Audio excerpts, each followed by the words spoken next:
అసలు తరించిన వాళ్ళల్లో చాలామంది గృహస్థులే.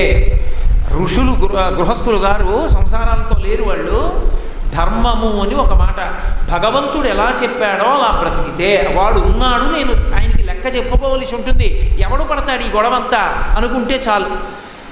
బ్యాంకులో పనిచేసేవాడి దగ్గరికి కౌంటర్లోకి పట్టుకొచ్చి 10 లక్షలు పొద్దున్న పెట్టుకోవచ్చు. కానీ మా తమ్ముడే వచ్చాడు కదా అని 100 రూపాయలు ఇవ్వడు. ఎందుకని సాయంకాలం 2 అయ్యేటప్పటికో 3 అయ్యేటప్పటికో లెక్క చెప్పాలి.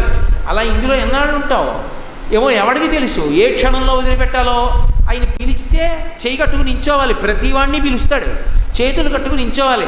ఎరా అబ్బాయి, మనుష్య జన్మనిచ్చాను, ఏం చేశావు, ఏం చెప్పాను, తీసుకొచ్చిందంతానేమో వాళ్ళ పిల్లలు ఎత్తుకుపోయాయి కింద, తప్పులన్నీ నా మీద మిగిలిపోయాయి, ఎందుకురా ఈ పాటి దానికి నీకు మనుష్య జన్మ, పో అని మళ్ళీ కోట్ల జన్మలు ఎక్కడికో పంపించాడు అనుకోండి, ఏమైపోతాను. అందులో వద్దు, నేను లెక్క చెప్పుకోవాలన్న భయం నాకు ఉందనుకోండి, అదే భక్తి. అప్పుడు తప్పు చెయ్యడు. ఇదే శాశ్వతమా, ఉండిపోతామా, వెళ్ళిపోయే వాళ్ళందరూ. కాబట్టి జాగ్రత్తగా ఉండాలి. ఎందుకు వచ్చిన గొడవ, నేను వెళ్ళలేను అన్ని కోట్ల జన్మలు, నేను ఈశ్వరుడికి దగ్గరగా జరిగిపోవాలనుకున్నాను అనుకోండి, ఏ భోగం మిమ్మల్ని మానేయమన్నాడు పరమేశ్వరుడు. మిమ్మల్ని అంటే నన్ను, మీరు కాదు, మీరు భాగవతోత్తములు, మీ ఏ భోగం మానక్కర్లేదు, ధార్మికంగా అనుభవించరా అబ్బాయి అన్నాడు. ఆ ధార్మికంగా అనుభవించడమే భక్తి.